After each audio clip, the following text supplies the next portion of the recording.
हाँ, तो हम अब करने वाले हैं क्वेश्चन 4, जिसे कुछ नहीं करना है, वैसे ही सॉल्व करना है और अगर बताना है कि अगर ये कंसिस्टेंट है कि इनकंसिस्टेंट है। और अगर ये कंसिस्टेंट है, ठीक है, तो इसका सॉल्यूशन भी होगा। तो उसी का सॉल्यूशन हमें ऑब्टेन करना है, किसके थ्रू? ग्राफिकली, ठीक है। वैसे हम कर चुके हैं इस मेथड को, फिर भी कर लेंगे, कोई दिक्कत नहीं है, ठीक है। तो चेक कैसे करेंगे? तो हमें क्या पता है, इसके आगे वाला क्या होता है? A1, तो 1/2 A1 यहाँ से मिल जाएगा और A2 यहाँ से मिल जाएगा, ठीक है। B1 यहाँ से मिल जाएगा और B2 यहाँ से मिल जाएगा, ठीक है। और इक्वल टू C1 यहाँ से मिल जाएगा और C2 यहाँ से मिल जाएगा, तो ये कट के 1। तो ये क्या है हमारा? ये तीनों आपस में इक्वल है। तो अब मैंने इतने देर से आप लोगों को पढ़ाया था कि सबका क्या होता है, तो आप पिछले ही देख लीजिए यहाँ का, 1 मिनट यहाँ, ठीक है। तो जब सब इक्वल हो जाए तो वो क्या होगा? कोइंसिडेंट। कोइंसिडेंट मतलब इन्फिनिटली मेनी सॉल्यूशन, ठीक है। इसका एक नहीं बहुत सॉल्यूशन होगा, ठीक है।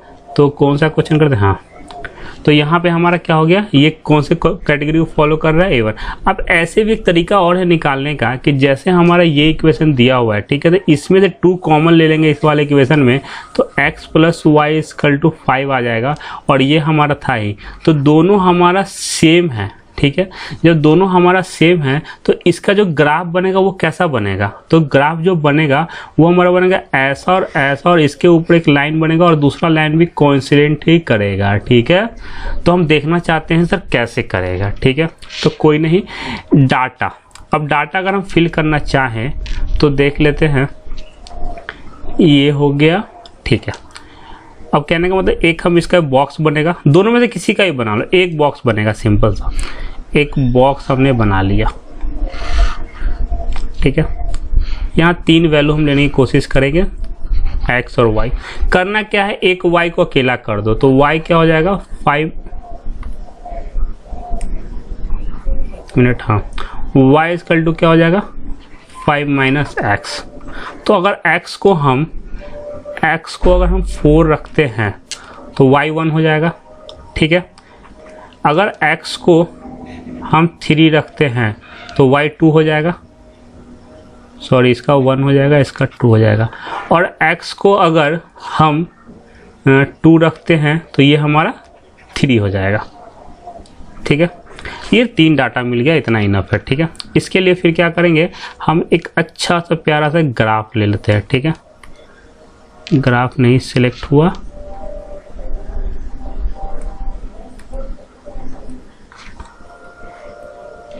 क्या हो गया ग्राफ को?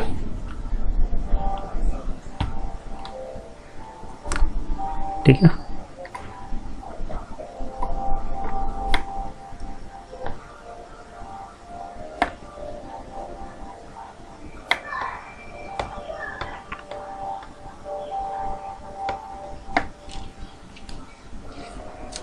एक मिनट।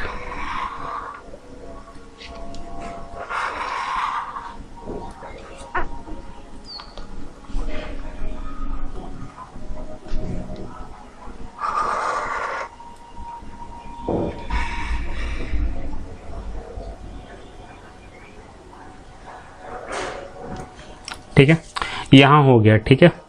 ये कुछ ज़्यादा ही बड़ा हो गया है, इसलिए थोड़ा सा छोटू कर दे तो सही रहेगा।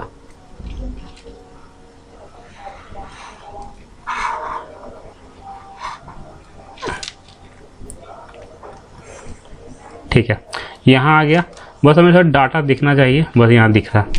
अब क्या करना है हमें, इसमें कितने मैक्सिमम लाइन जाएगा? 4। तो 1 2 3 4, 1 2 3 4, 1 2 3 4, 1 2 3 4।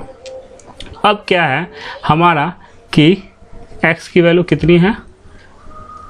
अगर x की वैल्यू हम 4 डालते हैं तो y कितना आता है? 1, मतलब एक तो डॉट यहाँ बनेगा।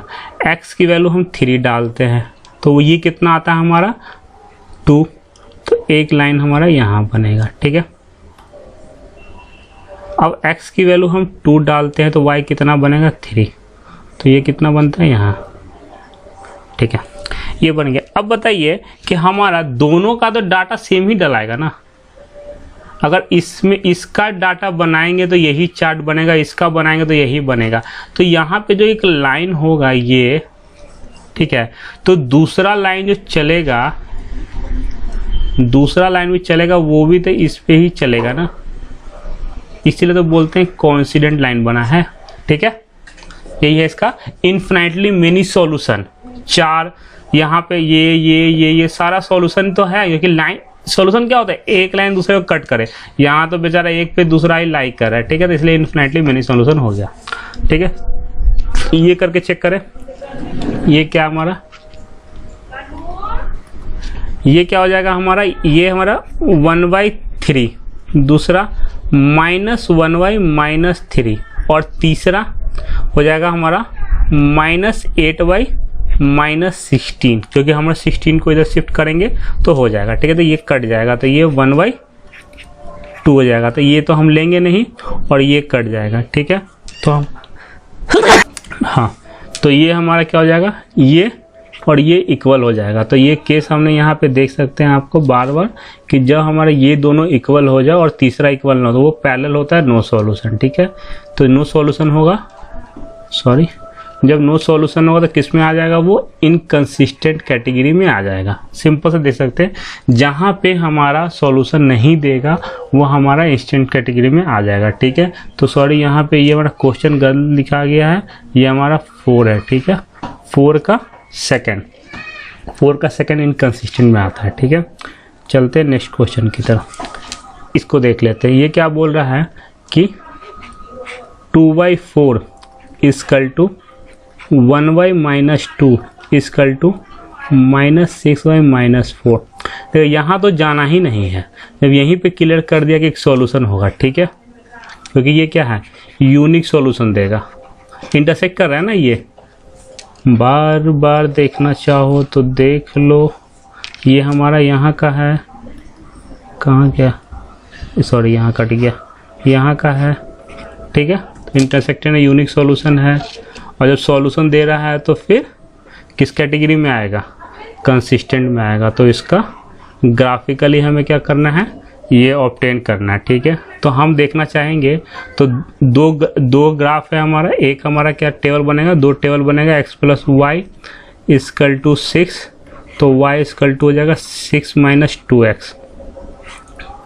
तो एक टेबल यहाँ बना लेते हैं, दूसरा, ठीक है, इस वाले को तो ये रहने दो, इस कहानी काम हो चुका है। दूसरा हो जाएगा, इसमें से कॉमन ले लेंगे, 2x यहाँ से कॉमन यहाँ पे लिख के ले लेते हैं, 2x - 4 इक्वल टू 0, 2 कॉमन आएगा तो यहाँ 2x बच जाएगा, यहाँ y बच जाएगा, और यहाँ 2 इक्वल टू 0, तो 2x - 2 इक्वल टू y। तो ये हमारा एक और बन जाएगा, वो क्या बन जाएगा, एक चार्ट बन जाएगा। ठीक है, अब कुछ नहीं, अब हम यहाँ डालेंगे, अब यहाँ डालेंगे x और y। तो अगर यहाँ हम 2 डालते हैं, तो अगर x की वैल्यू 2 डालेंगे तो ये कितना हो जाएगा, ये भी 2 हो जाएगा। ठीक है, अगर x की वैल्यू 1 डालेंगे तो ये हमारा 4 हो जाएगा। ठीक है, जितना छोटा वैल्यू लेने की कोशिश करें उतना अच्छा होगा हमारे लिए। ठीक है, दूसरी कहानी क्या हो जाएगी, इसमें क्या डालें, तो x की वैल्यू 1 डालेंगे तो y 0 हो जाएगा। ठीक है, x की वैल्यू 2 डालेंगे तो y हमारा 2 हो जाएगा। बस इतनी सी कहानी है। ठीक है,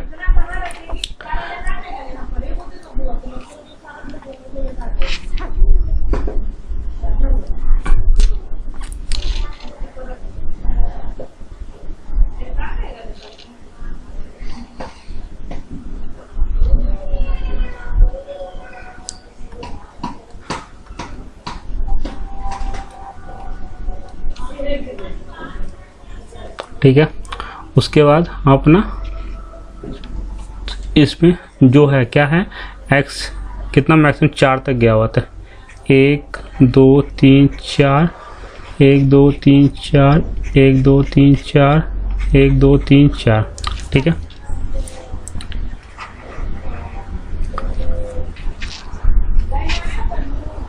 उसके बाद x की वैल्यू अगर हम 2 लेते हैं तो y भी 2 हो जाएगा, तो एक डॉट यहाँ बन जाएगा। x की वैल्यू 1 लेते हैं तो y की वैल्यू 4 आ जाएगी, तो एक डॉट हमारा यहाँ बन जाएगा। ठीक है, सॉरी यहाँ बन जाएगा। ठीक है, दूसरा x की वैल्यू 1 लेते हैं तो y 0, तो एक डॉट तो यहाँ बन जाएगा। x की वैल्यू 2 लेते हैं तो y हमारा 2 बन जाएगा, तो एक यहाँ बन जाएगा। ठीक है, तो लाइन कैसा कुछ बनेगा, एक लाइन हमारा ऐसा कुछ जाएगा और दूसरा लाइन कुछ हमारा ऐसा आएगा, और सॉल्यूशन क्या हो जाएगा हमारा, तो x2 और y2। अब थोड़ा मन है वेरीफाई करें तो करके देखते हैं। अगर यहाँ पे हम 2 रखेंगे, यहाँ 2 रखेंगे तो 6 आएगा, आ जाएगा। यहाँ पे अगर 2 रखेंगे तो यहाँ पे 2 आएगा, आएगा। ठीक है, तो हमारा वेरिफिकेशन भी हो गया अच्छे से, कोई दिक्कत नहीं है। ठीक है, कुछ है नहीं क्वेश्चन समझना, इजी है। यहाँ देख लीजिए, यहाँ क्या बोल दिया हमारा, सेम कहानी है, 2x minus 2y equal to इतना। तो हम क्या कर सकते हैं, इसे 2 कॉमन ले ले, नहीं लेते हैं, छोड़ देते, क्यों टाइम को वेस्ट करे। इतना लिख लेंगे, माइनस 2y माइनस 4 और equal to minus 2y minus 5। इस वाले कहानी में जाना ही नहीं कि कोई 5 और 4 कोई रिलेशन ही नहीं, कहानी दिख रहा है। ठीक है, यहाँ ये माइनस माइनस कटेगा और ये 1/2। ठीक है, तो ये 1/2। तो हमारा ये 2 पार्ट इक्वल है। जब 2 पार्ट आएगा इक्वल है, जब हमारा 2 पार्ट आएगा इक्वल है, तीसरा नहीं इक्वल है, मतलब ये कहानी पैरेलल। पैरेलल इन शॉर्ट सीधी सी बात है कि जहाँ कहानी पैरेलल हुई तो पैरेलल में क्या होता है, ये लाइन और ये लाइन कभी कटेगा नहीं कटेगा, जब कटेगा ही नहीं तो कोई सॉल्यूशन देगा नहीं देगा, तो ये क्या हो जाएगा, इनकंसिस्टेंट। तो हमारा 4 का 4 हम आ जाए, ये हमारा गलत लिखा हुआ है यहाँ पे, इसे ध्यान ना दें, यहाँ 4 का ये 4 है, तो 4 का 4 जो हमारा हो जाएगा वो हमारा इनकंसिस्टेंट हो जाएगा, बिना कुछ सोचे समझे। ठीक है, चलते हैं नेक्स्ट क्वेश्चन पे। ठीक है, ये लैंग्वेज वाले क्वेश्चन है। ठीक है, ये क्या बोल दिया हमसे, सिंपल सी बात बोला है इसने कि half the perimeter of a rectangle garden whose length is 4 metre more than its breadth. ठीक है, पेरीमीटर का फॉर्मूला क्या होता है ये पता होना चाहिए। तो पेरीमीटर का फॉर्मूला होता है 2l+b। क्यों ऐसा क्यों होता है भाई, देखना यहाँ पे सिंपल सी बात होती है, यहाँ पे एक l है, यहाँ पे एक l है, यहाँ पे एक b है, यहाँ पे एक b है, सबको ऐड करो तो 2 बार b और 2 बार l नहीं आ जाएगा, बस यही कहानी है यहाँ पे। ठीक है, इतनी कहानी है। क्या बोला, हुज लेंथ। ठीक है, अब लेंथ है तो हमने क्या किया कि लेंथ, इसको अगर हम एक्स वाई मान ले, ठीक है, यहाँ क्या करते हैं कि हमने क्या कर लिया, लेंथ को x मान लिया और ब्रेथ को y मान लिया, क्योंकि हम सिर्फ x y पे काम कर रहे तो ज़्यादा अच्छा रहेगा। ठीक है, तो हुज लेंथ इज इतना, तो पेरीमीटर के अकॉर्डिंग पेरीमीटर कितना दिया हुआ है 36, तो हाफ ऑफ पेरीमीटर मतलब इसका हाफ, तो मतलब यहाँ भी हाफ, तो ये कितना दिया हुआ है, ये 2 से 2 कट जाएगा, तो मतलब सिर्फ x प्लस y की वैल्यू दी हुई है इतना। अब बोल रहा है whose length is 4 metre than its breadth. ठीक है, अब बोल रहा है कि लेंथ इस 4 मीटर लंबा है ब्रेथ से, तो अगर लेंथ में ही हम -4 कर दिया, ब्रेथ नहीं बन जाएगा, बन जाएगा ना। तो मतलब लेंथ कितना माने थे, x - 4 इक्वल टू y, ये हो गया। दूसरी इक्वेशन क्या बन जाएगी, दूसरी इक्वेशन हमारी बन जाएगी कि x - y इक्वल टू 4। ठीक है, सॉल्व कर लीजिए। ठीक है, जैसे सॉल्व करना है वैसे कर लीजिए। ठीक है, ग्राफिकली करना है ग्राफिक कर लीजिए। ठीक है, इतना मास्टर हो चुके हैं कि इसी इक्वेशन ऐसे कर सकते हैं। बट इसकी वैल्यू कितनी होगी वो बता दो, दोनों को ऐड करेंगे तो ये हमारा y खत्म हो जाएगा, 2x की वैल्यू 40 आ जाएगी, तो मतलब x की वैल्यू हमारी 20 आ जाएगी। ठीक है, y कितना आ जाएगा, दोनों को सब्ट्रैक्ट करेंगे तो सब्ट्रैक्ट करेंगे 32 और 32 मतलब दोनों को सब्ट्रैक्ट करेंगे तो 32 और x की वैल्यू हमारी y की वैल्यू हमारी 16 आ जाएगी। ठीक है, तो आप देख रहे हैं x प्लस वाई हमारा 16 सेटिस्फाई कर रहा है। ठीक है, और ज़्यादा भी है, अगर देखा जाए तो इससे ये 4 कम है, मतलब लेंथ हमारा 4 बड़ा है। ठीक है, देख सकते हैं ये 16 ये है। ठीक है, तो ये हमारा हो गया 7th कंप्लीट, ये 5th क्वेश्चन कंप्लीट हो गया। ठीक है, ये क्या बोल रहा है, give the linear equation this, right another linear equation two variable so that the geometrical representation of their pairs of form intersecting line. अब कहने के मतलब क्या है कि अगर एक हमारा equation 2x plus 3y minus 8 दिया, दूसरा मानो तो दूसरा इंटरसेक्टिंग लाइन के लिए क्या मान लेंगे, हम मान लेते 3x प्लस 2y और -10 कुछ भी मान लो, क्या दिक्कत है। तो सीधे यहाँ पहला हम लिखेंगे तो 1 मिनट, पहला हम लिखेंगे तो 2/3 और ये हो जाएगा 3/2, ये इक्वल होगा नहीं, तो ये क्या होता है इंटरसेक्टिंग लाइन का प्रॉपर्टी हो गया, ये खुद से मानना है ना, राइट अनदर लीनियर इक्वेशन खुद से मानना है। तो पहला हो गया, ठीक है। पैरेलल चाहिए, पैरेलल की कंडीशन क्या होती है, तो कंडीशन आपको पता होना चाहिए। पैरेलल की कंडीशन क्या होती है कि हमारे ये दोनों इक्वल हो, तीसरा वाला इक्वल नहीं हो, ठीक है। तो जब हम सीधी सी बात है अब तो पैरेलल की कंडीशन पे करते हैं, तो 2x plus 3y minus 8 equal to 0, ठीक है। तो हम यहाँ क्या मान लेते हैं, हम यहाँ मान लेते हैं 4x प्लस 6y और माइनस 7 मान लेते हैं, ठीक है। तो ये क्या हो जाएगा, 2y 4 3y 6 और माइनस 8y माइनस 7। तो ये कभी इक्वल नहीं होगा, तो यहाँ पे ये 1/2 1/2, तो ये किसको हो गया हमारा, ये 1/2 1/2 हो गया हमारा ये वाला, ये पैरेलल की कहानी। तो ये कौन सा हो गया, पैरेलल, ठीक है। और तीनों ही इक्वल होने चाहिए, ठीक है। अब तीनों ही इक्वल होने चाहिए। तीनों इक्वल कैसे होंगे, तो हमारा क्या है 2x plus 3y minus 8 equal to 0। तो दूसरा इक्वेशन भी हम 2x plus 3y equal to minus 8 equal to 0 ही ले लेते हैं, ठीक है। तो जब ये लेंगे तो हमारा क्या हो जाएगा 1 इक्वल टू 1 इक्वल टू 1। तो ये तीनों इक्वल, जब तीनों इक्वल हो गए तो कॉन्स्टेंट हो गया, कॉन्साइड हो गया, तीनों इक्वल हो तो कॉन्साइड लाइन हो गया, ठीक है। एक लास्ट बचा हुआ है, देख लेते हैं last question. Draw the graph of the equation, इसका एंड इसका, so determine the coordinate of the vertices of the triangle form by the line and the x axis and set the region, ठीक है। अच्छा question है, हम करना चाहेंगे इस क्वेश्चन को, ठीक है। करना चाहेंगे मतलब कहने का मतलब y को अकेला करना है, तो x minus y plus 1 equal to 0। तो y हो जाएगा हमारा, क्या हो जाएगा हमारा x प्लस 1, ठीक है। तो हमारे एक यहाँ पे क्या बनेगा, छोटू सा एक टेबल बना लेंगे, ठीक है। ये हो जाएगा x, ये हो जाएगा y, x की वैल्यू 1 y 2, x की वैल्यू 2 y 3, बस इतनी कहानी है। एक और डाल देते हैं, ठीक है। x की वैल्यू 0 तो y 1, ठीक है। दूसरा इक्वेशन यहाँ से बनेगा 3x plus 2y minus 12 equal to 0। तो y कितना हो जाएगा 12 माइनस 3x डिवाइड बाई 2। तो इसे और सिंप्लीफाई करेगा तो नहीं, और सिंप्लीफाई नहीं हो पाएगा, ठीक है। ये इतना पे ही रहेगा। तो हम यहाँ पे एक बॉक्स ले लेंगे,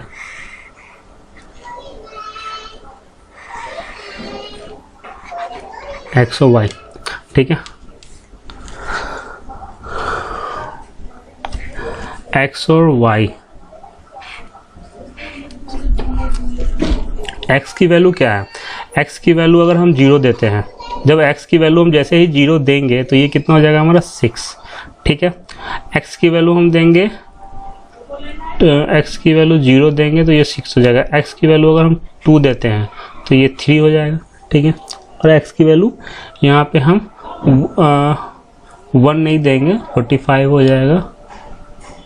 x की वैल्यू हम 2, x की वैल्यू 0, x की वैल्यू 3 दे देते हैं, 4 देते हैं, 4 देते हैं तो ये 0 हो जाएगा, ठीक है। ये हो गया हमारा कहानी, ठीक है।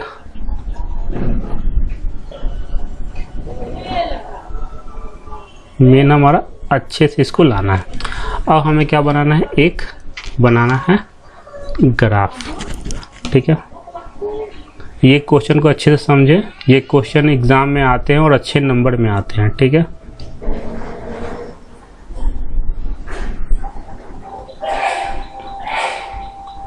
ये सिलेक्ट क्यों नहीं हो रहा,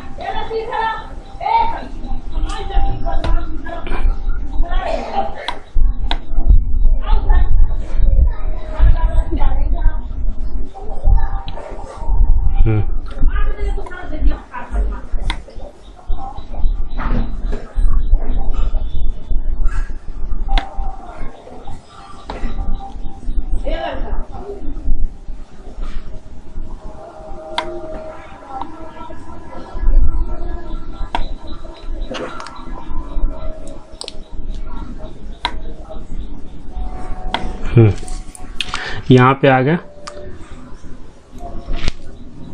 हाँ, मैक्सिमम डाटा हमारा कहाँ है, यहाँ तक 6 पहुँच रहा है। ठीक है, तो हम सब जगह कितना लेंगे, 1 2 3 4 5 6, 1 2 3 4 5 6, 1 2 3 4 5 6। माइनस में डाटा नहीं तो नीचे लेने की कोई ज़रूरत नहीं है। ठीक है, फालतू का टाइम वेस्ट करने का कोई मतलब नहीं बनता है। ओके, अब हमारे जो x 0 लिए, जब x 0 लिए तो y 6 है, तो मतलब एक कहानी तो यहाँ पहुँच गई। ठीक है, यहाँ पे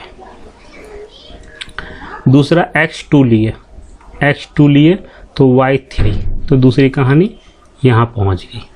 x 4 लिए, ठीक है, x 4 लिए तो y 0 आ गया, तो एक कहानी यहाँ आ गई। ठीक है, ये थोड़ा सा गैप की वजह से ऐसा कुछ मत समझे, ये जो लाइन है वो लाइन कुछ हमारी, इसको ऐसे, इसको लाइन थोड़ा सा ठीक कर ले तो ज़्यादा मज़ा आएगा। इसको ना ऐसे ले लो तो ये अच्छा लगेगा ऐसे। ओके, मैटर करेगा लाइन थोड़ा सा, इसीलिए मैं अच्छे से इसे ले रहा हूँ। हाँ, दूसरी ये हो गया। दूसरा एक x की वैल्यू जब 1 है, जब x की वैल्यू 1 है तो y कितना हो जाएगा, 2 हो जाएगा। ठीक है, तो एक डॉट तो यहाँ बन जाएगा। ठीक है, x की वैल्यू, और x की वैल्यू 2 है तो y 3 बन जाएगा, एक डॉट यहाँ बन जाएगा। और x की वैल्यू जब 0 है तो y 1 हो जाएगा, x की वैल्यू 0 है तो y 1 हो जाएगा, तो x यहाँ हो जाएगा। ठीक है, तो कहने का तो सिंपली एक लाइन ऐसे जाएगी। ठीक है, अब यहाँ पे कहानी क्या आती है, कहानी के लिए कुछ अच्छा सा कलर लेते हैं, पहले ब्लू लेते हैं। ठीक है, अब हमसे जो पूछा है वो क्या पूछा है, हमसे पूछा है कि determine the coordinate of vertices. ठीक है, एक तो यहाँ पे एक वर्टिसेस ये हो जाएगा V1, एक हो जाएगा V2 और ये V3। ये क्या है, ये एक ट्रायंगल है ना, ट्रायंगल। ठीक है, इस ट्रायंगल का यहाँ से यहाँ क्या हो जाएगा, बेस हो जाएगा। मतलब यहाँ से यहाँ 4 है और एक ये 1 हो जाएगा, तो मतलब 5 हो गया बेस। ठीक है, और इसकी हाइट यहाँ से यहाँ, मतलब यहाँ से यहाँ कितनी, 3 जा रही है, तो इसकी हाइट कितनी हो गई, 3 आ गई। ठीक है, तो यही पूछा है कि and set the triangular region. तो ट्रायंगुलर रीजन को सेट कर दे, तो ये ट्रायंगुलर रीजन क्या बन रहा है हमारा, ये हमारा एक्स एक्सिस के अकॉर्डिंग बोला है। ठीक है, अगर वाई के अकॉर्डिंग बोलता तो फिर इस वाले को फिल करते, पर ये बोला हमारा एक्स को, तो इसी को आप सेट कर दे। ठीक है, यही था हमारा लास्ट क्वेश्चन। ठीक है, ये हमारा ट्रायंगल हो गया। इस तरह से हमारा 3.2 कंप्लीट हो गया। नेक्स्ट एक्सरसाइज 3.3 आएगा। ठीक है, अच्छा लगा हो वीडियो, सब्सक्राइब करें, लाइक करें, और इसी तरह मैं पूरा 10th 2 महीने में कंप्लीट करा दूंगा।